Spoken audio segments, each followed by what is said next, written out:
nobody would provide weapons in such volumes. You know, I really doubt that in Europe and in America there are some philanthropists who were ready to spend billions of dollars for the support of Ukraine, which, to be honest, after the collapse of USSR, in America nobody even remembered for 20 years before the Ukrainian case happened. We kept monitoring the mass media, streamlined mass media in the United States. And Ukraine appeared only on the agenda in 2014 after coup d'etat. There was a McCain, there were Nuland, and a number of other political figures from the United States, and they claimed direct political support for coup d'etat. And after supporting coup d'etat, I'd like to remind you that more than 100 people were killed during this coup d'etat on Maidan. The West didn't want to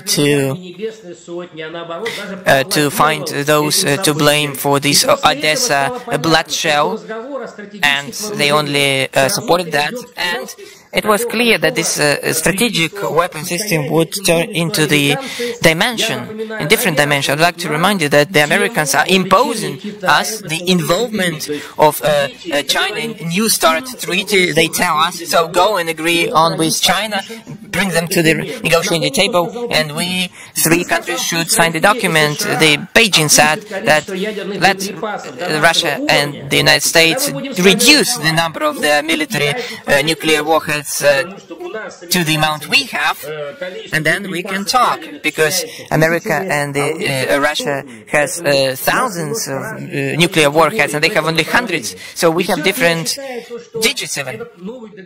You know, this new treaty with the United States is necessary. It is vital both to Russia and the USA. I believe that Washington perceives war as a local conflict, and it compares with the war in Afghanistan, when the United States, together with the allies, supported through Pakistan the delivery of weapons, and then they provided billions of US dollars to the accounts of those groups waging war against the Soviet Union, and they hope for the same result. So we would spend several years in this war, and after that we would take our things and get back to Russia. But the point is that Washington forgets about one thing. Ukrainian territory is a Russian territory. Historically, it's Russian territory. And in 1991, pro-West alcoholics called sovereign territory of Ukraine. It doesn't make this non-Russian territory. You know, whatever political narratives can be created. You know, my parents from Donbass, my grandparents are from Donbass, originally from Donetsk, Mariupol. They're from there. Why am I living in Russia? Shouldn't consider this as my homeland, as a Russian land. You know, it's a big propaganda campaign of deceiving the Western audience, Western people, because people in Europe and people in America believe that Ukraine is a sovereign, independent state. But try to find any coins before 1991. There was not a state before USSR, during the Russian Empire time, before 1917. Right now Russia is recovering its territories, you know, apart from Georgia and Ukraine, which were actually one of the richest states within the USSR. They were provided with all the money, and of course the Baltic State. Baltic State was a kind of exhibition of the USSR. Those states you know, put a lot of pressure and say a lot of dirty things about the USSR. But for 70 years, the USSR was working for these areas, provided different infrastructure plans, and defeated those territories against externalities, invested a lot of money in these territories. And right now, after 70 years of the investment, we've been hearing that we are enemies, we're adversaries, we occupied them during USSR time, we didn't do anything in these areas. You know, I visited visited Estonia not long ago, and I was surprised at what I saw.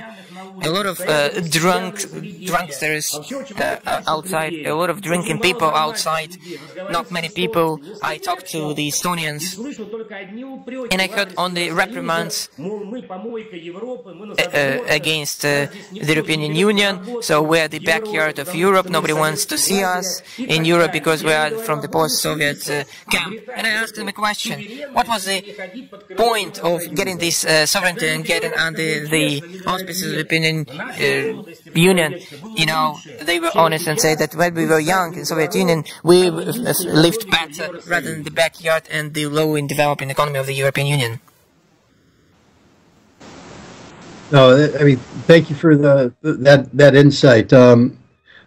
Let's get back for a second to strategic weapons. Right now, we see a situation where Belarus is in the process of receiving nuclear weapons from Russia, and aspects of the Belarusian military, specifically aircraft and tactical missiles, Iskander-M, I believe, have been trained and are prepared to use these weapons in a potential nuclear conflict. President Lukashenko has spoken of a process where he is reactivating military bases that used to be affiliated with the SS-25, the Topol missile, so that if Russia wanted to, they could deploy strategic nuclear assets to Belarus, the YARS system, in modern mobile missiles like this. This appears to be an extraordinarily dangerous situation. Some people would say provocative, but I think we have to also compare and contrast the fact that the United States continues to retain 100 nuclear weapons in Europe that are allocated to NATO allies, the B-61 bombs, that two NATO nations, France and the United Kingdom, possess independent nuclear forces that aren't included in any arms control agreement.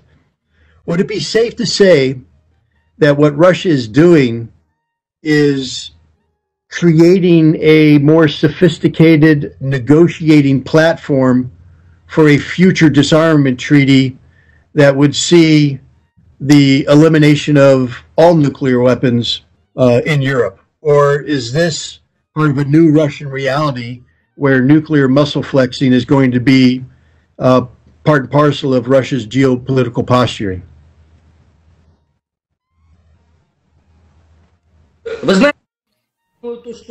You know, for the United States, who deploy their tactical nuclear weapons in Belgium, in the Netherlands, in the territory of Italy, we were right to say that France and Great Britain have their own independent nuclear weapons, but tactical nuclear weapons are in Europe.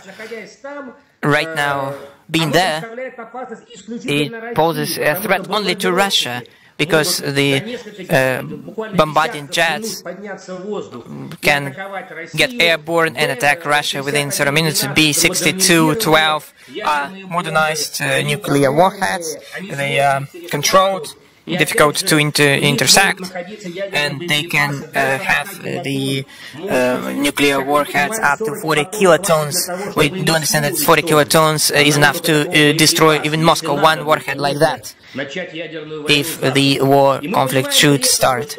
So we do understand that deployment of tactical nuclear weapons in Belarus is kind of a response to unwillingness of the United States to remove the tactical weapons in Europe. I'd like to ask a question to the Belgians, to the Netherlands, to the Dutch, to the Italians.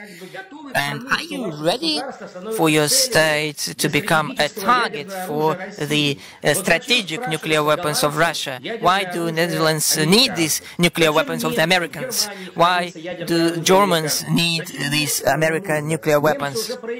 You know, the Germans lost 2 world wars.